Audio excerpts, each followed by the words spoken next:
Hello friend, इस video में आज हम देखेंगे कि class 11th chapter 2 relation and function का ये पार्ट नंबर 2 है। ठीक है, इसमें एक्सरसाइज कराएंगे हम 2.1 का। ठीक है, और बाकी के एक्सरसाइज अगली वीडियो में होंगी। ठीक है, इस वीडियो में केवल 1 से लेकर 4 क्वेश्चन तक डिस्कशन होगा।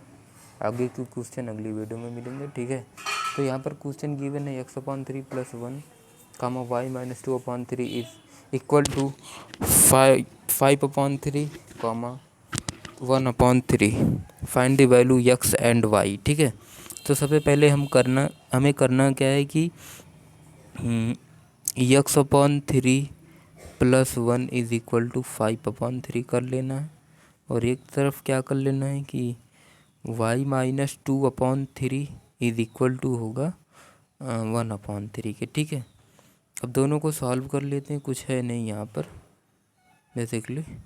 अब देखो करते क्या है कि इस 1 को राइट साइड ले जाएंगे तो x/3 इज इक्वल टू 5/3 - 1 करेंगे। ठीक है, अब देखो x/3 और यहाँ पर जो है एलसीएम लेंगे तो यहाँ पर 5 - 3, तो यहाँ से 3 से 3 कैंसिल आउट हो जाएगा और x इज इक्वल टू 2 आया। x की वैल्यू कितनी आई? 2। अब देखो इस साइड को सॉल्व करते हैं तो यहाँ पर y इज इक्वल टू क्या होगा? y इज इक्वल टू, अब हम जो है इसे इस साइड राइट साइड ले जाएंगे। ठीक है, 1/3 माइनस प्लस हो जाएगा 2/3। ठीक है, अब देखो यहाँ पर क्या करेंगे कि y इज इक्वल टू 4/3 होगा। ठीक है, अब देखो तो यहाँ पर जो है x की वैल्यू 2 आई और y की वैल्यू कितनी आई? 3 आई। ठीक है, आई होप कि आपको ये क्वेश्चन समझ में आया होगा। अगले क्वेश्चन पर चलते हैं। यहाँ पर दिया गया है कि if this set A has a 3 element and this set B is a, इसमें भी 3 एलिमेंट्स हैं, then find the number of element in A cross B. ठीक है, number of A has a number of number of element in A 3, number of element in B कितना? इसमें भी 3 है। ठीक है, तो हमने क्या बताया था आपको जब हमने कार्टेशियन प्रोडक्ट और ऑर्डर्ड पेयर पढ़ा था उस वीडियो में मैंने आपको बताया था कि number of A cross B is equal to होता है number of A cross number of B. ठीक है, तो अगर हम मल्टीप्लाई कर देंगे तो 3 × 3 इज इक्वल टू कितना होगा? 9 होगा। ठीक है, आई होप कि आपको समझ में आया होगा। यहाँ पर देखो करना कुछ नहीं था बेसिकली। यहाँ पर एक हमने अगर आपने हमारे लेक्चर का पहला वीडियो नहीं देखा है वो जाकर देखकर तब इस एक्सरसाइज वाले वीडियो पर आए। ठीक है, तो क्या होता है कि अगर बोल दिया जाए कि number of element in A cross B, तो फार्मूला होता है कि number of A cross B is equal to होता है number of element in A cross number of element in B.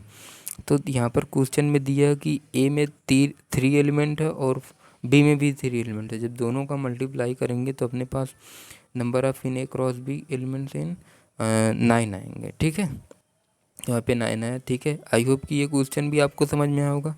अब देखिए क्वेश्चन नंबर 3 पे चलते हैं। इफ़ जी के पास 7 8 है और एच के पास कितना है? 5 4 2 है, तो आपको करना है जी क्रॉस एच और एच क्रॉस जी करना है। तो सबसे पहले हम जी क्रॉस एच करेंगे। ठीक है, जी क्रॉस एच करेंगे। ठीक है, तो कैसे बनाएंगे हम पेयर? यहाँ पर देखो सबसे पहले तो हम करते, अपने पास क्या गिवन है? जी गिवन है 7, 8 और अपने पास एच क्या गिवन है?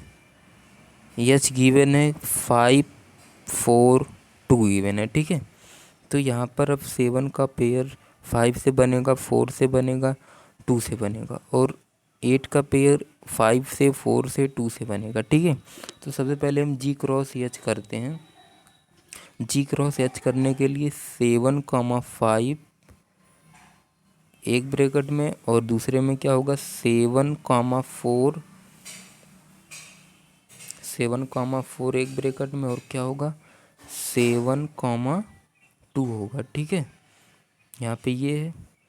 अब देखो फिर क्या होगा कि फिर होगा 8,5, 8,4 एंड 8,2। ठीक है, तो यहाँ पर जी क्रॉस एच आ गया। अगर आपको लग रहा है ये हमारा गलत है तो आप क्या करो कि नंबर ऑफ एलिमेंट इन जी को आप काउंट कर लो और number of element in H. अगर यहाँ पर नंबर ऑफ एलिमेंट इन जी कितने एलिमेंट है 2 और एच में कितने एलिमेंट है 3, तो 3 और 2 का जब मल्टीप्लाई करोगे तो अपने पास 6 ऑर्डर्ड पेयर आएंगे। तो यहाँ पर क्या देखो, यहाँ पर 6 ऑर्डर्ड पेयर है, 1 2 3 4 5 6, हाँ 6 ऑर्डर्ड पेयर है। अब देखो अपने को एच क्रॉस जी भी करना है। ठीक है, एच क्रॉस जी करने के लिए एच क्रॉस जी अब आपको करना है। ठीक है, एच क्रॉस जी जब आप करोगे यहाँ पर वैल्यू क्या है, जी की वैल्यू 7 8 है, जी की वैल्यू कितनी है, सॉरी जी की वैल्यू कितनी है 7 8 है, और एच की वैल्यू कितनी है, एच की वैल्यू 3 4 2 है। ठीक है, 3 4 2 है। अब आप कर सकते हो ना जी क्रॉस एच, चलो ठीक है। तो 7,3, सॉरी यार जी क्रॉस एच करना है ना। तो जी क्रॉस एच करने के लिए सबसे पहले तो हम अब देखो अपने को करना है एच क्रॉस जी करना है, तो 3,7 लिखो, 3,7 और 3,8, 3,8 कर दिया। अब देखो अब और क्या करना है, 3,8 हो गया, और देखो 4,7 और 4,8। ठीक है, और 2,8 और 2,7। ठीक है, तो यहाँ पर कितने एलिमेंट्स आए, तो यहाँ पर भी 6 एलिमेंट्स आए, लेकिन number of elements in H cross G और जी क्रॉस एच तो इक्वल होंगे, लेकिन इनके ऑर्डर्ड पेयर जो है इक्वल नहीं होंगे। ठीक है, नंबर ऑफ एलिमेंट एक G cross H is not equal और never equal to G cross H के। ठीक है, आई होप कि आपको ये क्वेश्चन भी समझ में आएगा। अगला क्वेश्चन चलते हैं। यहाँ पर दिया गया है कि state whether each of the following statement are true और false. If the statement is false rewrite the given the statement correctly. इसमें आपको ट्रू फॉल्स बताना है। अगर जो स्टेटमेंट आपको फॉल्स लगे उसे आपको करेक्ट स्टेटमेंट से बताना है। तो पहला क्वेश्चन क्या गिवन है कि if P is equal to M N and Q is equal to N M, then आपको बताना है पी क्रॉस क्यू क्या ये सही होगा, यानी क्या ये ट्रू होगा। तो चलो हम देख लेते हैं। सबसे पहले हम P cross Q find out कर लेते हैं। पी क्रॉस क्यू जब हम फाइंड आउट करते हैं तो पी में कितने एलिमेंट्स है, पी में 2 एलिमेंट्स और क्यू में भी 2 एलिमेंट्स है। ठीक है, तो यहाँ पर हमने आपको बताया था कि number of elements in P into number of elements in Q is equal to होता है number of elements in P cross यू के। ठीक है, तो यहाँ पर कितने एलिमेंट्स है 2 2, तो 4 एलिमेंट्स 4 ऑर्डर्ड पेयर आने चाहिए। ठीक है, यहाँ पर यम कामा एन, यम कामा यम और एन कामा एन, और यहाँ पर होगा यम कामा एन कामा यम होगा। ठीक है, तो यहाँ पे तो 4 ऑर्डर्ड पेयर आ रहे हैं इस एलिमेंट में, लेकिन यहाँ पे क्या दिखाया गया पी क्रॉस क्यू में 2 ही ऑर्डर्ड पेयर, तो इसका मतलब ये क्या होगा, ये फॉल्स होगा। ठीक है, अब देखो अगला देखते हैं, क्वेश्चन 2 देखते हैं।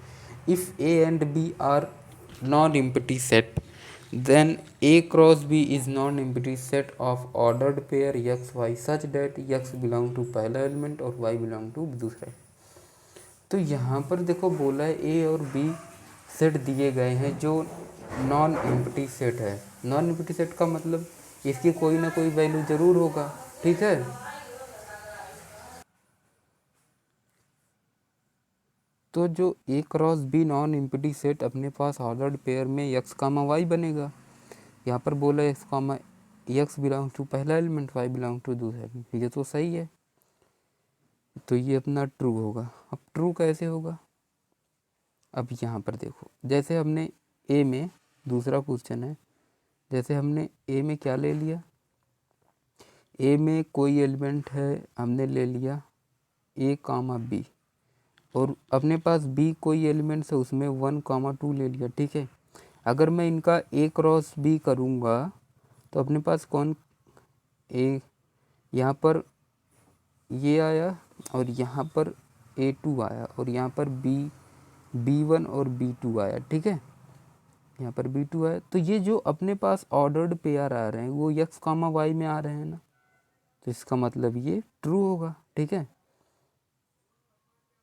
तो ये अपना ट्रू होगा, ठीक है, ट्रू हो गया। अब तीसरे में देखो, तीसरे में देखो, अब बोला है तीसरे में कि क्या बोला है,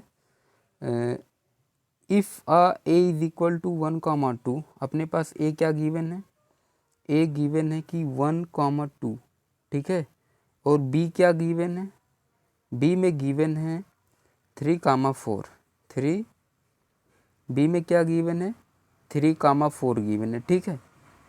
तो यार अब आपको बताना है कि A cross B intersection C phi, आपको क्या बताना है कि भाई यहाँ पर जो है,